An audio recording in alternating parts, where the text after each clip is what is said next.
So right here is your wireless safety device Okay. module. It's going over here to this module, Yes. and it communicates with the board. The door is in safe mode. You have 2 red lights. I checked your photo eyes down there on the wall. They Yes. are working fine, Okay. but the safety edge on the bottom of the door is what's not working, Right. and that's what's causing the door to not close. Just the rubber part? Just the rubber part. Okay.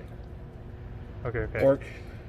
Right. So if I take off the one of the power wires, the 2 red lights will turn off, but the door will only be in constant pressure to close, meaning you can't use a remote to close the door unless you have 2 safety devices on this operator.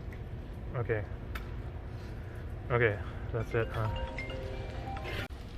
So the rain got into this thing. Yes. And it's causing a short, and it won't let the door come down for safety reasons.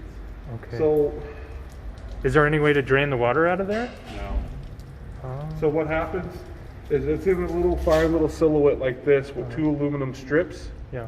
and when the water gets in there, it causes the circuit to trip. To Okay. keep tripping. Right. That's why the door only comes down to Okay. a certain point. What if you wanted to? Well, I can't tell you where the rain has gotten in,